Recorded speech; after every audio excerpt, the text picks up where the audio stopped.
Everybody thinks copywriting is about writing. Seems like that would make sense, right? But here's the thing, it's not. It's about being identifiable as the person who can solve the problem. And if YouTube can't categorize you, if AI can't quote you, you're invisible. You're silent. You're not failing at copywriting or beginning copywriting or pivoting on copywriting, whatever you might be doing. You're failing at being found. This is what freelance copywriting looks like in 2026. You see, the old model was send proposals, compete on price, chase clients, prove your skill over and over again. Maybe you're even lowering your price just to try and get the project. But the new model, actually so much easier in so many ways. Build a small authority footprint, one niche, I call it an umbrella niche, one angle, one clear message that repeats on YouTube, because it's not being everywhere on all of various social media platforms. It's being obvious somewhere. And so here's the real visibility assets for 2026. I'm going to give you 3 of them. So what we need now isn't a fancy website, a portfolio, a logo, a business plan, all of these things. You need a YouTube channel. If you have one, you need to start building it. You need one clear positioning sentence that explains what you do and a few videos that answer real questions. That's your resume now. AI doesn't read portfolios, it reads clarity. And you want to be found by AI, as I'm going to explain.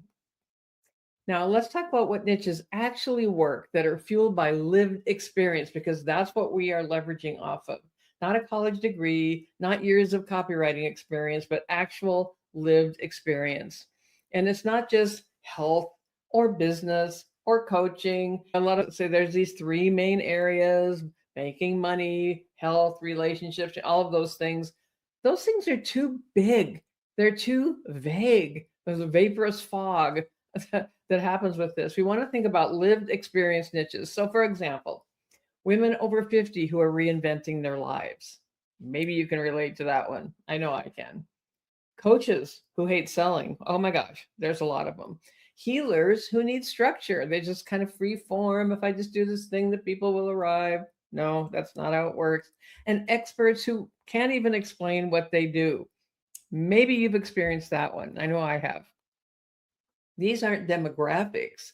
These are emotional realities. And that's where human copy, human heart beats AI. Now, I'm for AI. I'm for ChatGPT and Gemini and Perplexity, all these things that can help us, but we lead the way as the human, and our heart and soul lead the way. So here's the big shift: is authority discovery. 2026 is not about likes and followers and going viral, though here on YouTube we all kind of hope for that when it's going to hit big, that viral video, right? But what really this is about now is being quoted, being referenced, being cited. That all equals being found, not just being a phantom in the background. AI search engines don't care who shouts. They don't care who's the loudest. They care who sounds grounded, experienced, and consistent, because beating quoted beats being popular. This is why you can succeed on YouTube without a big audience. You don't have to have thousands and thousands of subscribers. You don't even have to have hit that golden award of the viral video. You can start right now. And here's what I would do if I were starting today, again, as a freelance copywriter, marketing strategist. And I forgot to mention, I've been online for over 21 years, and I started with copywriting and marketing strategy, and it's still a key central point of everything I do now. But I wouldn't chase after gigs. I wouldn't chase after clients.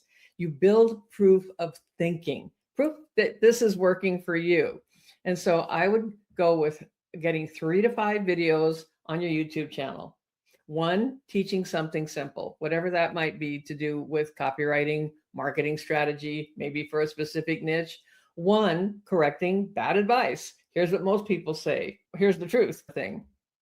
And don't worry about it if it's going to be a little polarizing. That's the whole point, is that you are expressing something that you believe in. One, showing your framework. Do you have one? How does that work? One, solving a real client type problem, something that you could cite as an example, someone you've worked with, something that you've already figured out. And what about visibility and being found? That's not marketing, it's positioning. And that's the thing most people don't realize, that's even more important than how do I write a headline.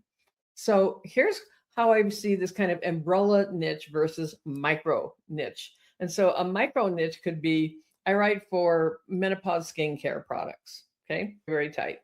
An umbrella niche would be, I help women over 50 reclaim clarity, confidence, and authority. That's a bigger umbrella. That gives you more things that you can talk about and write about. But underneath that one category that I just said is health, coaching, tech, legacy, reinvention. There's all these different trails that come out of that main idea, because you don't want to be in a box. You want a territory. You want to own the land around you. So here's the uncomfortable truth. Most freelancers are not underpaid. They're underpositioned. Now, I've been a freelancer for 21 plus years. And for some reason, I knew right from the beginning not to chase. I just didn't chase. I showed up. And then at that point, 21 years ago, it was networking in person. I did a lot of that. But you can accomplish a lot of that now with YouTube, with video. And so the thing is, a lot of freelancers now don't lack skill. They lack a place in the conversation, a place at the table where the conversation is being had. Your video, this isn't about how to do freelance copywriting. It's how to stop being a ghost in a crowded market. That's where we're going with all of this. And so I just encourage you to keep in mind that your opinion matters and your strategy matters. Then this is the thing, right from the beginning, you position not as just someone who takes orders. I need 7 emails and a landing page and an about page. Thank you. No, you need to look and listen to what your potential client has. And you need to follow a path of strategy for them where you can recommend, this is what increases your value to them. This is what increases the ability of your voice, your opinion, to be found by AI. And so when I mean found by AI, what does that mean? It means these large language models like Gemini and Perplexity and ChatGPT can literally find you by hearing, so to speak, your voice. And your voice can come through in the transcript from your YouTube video, for example. The AI isn't just looking at your title and your thumbnail. What did you actually say? What opinions do you actually have? What leadership are you showing? This is how you can show up in as little as a day, in some instances, on a search. So Google search that is then connected to YouTube is connected to how Perplexity works, how Gemini works, and how you become findable. If you want to have a freelance copywriting business in 2026, and especially if you're past 50, if you have lived experience, if you have the perspective, you can be brand new as a copywriter and still do very well. That's so important right now. Because you know what? We're not done yet, because it's never too late. I'm living proof of that. You can be too. I didn't even get started online till I was already past 50. And I'm 75 now, and I'm still working with clients, still creating trainings. And I've got one for you right here in the description. If you want to take a look at how you can get started in copywriting, check it out. This is Tina Lorenz. And until next time, I will be talking to you again soon. Bye for now.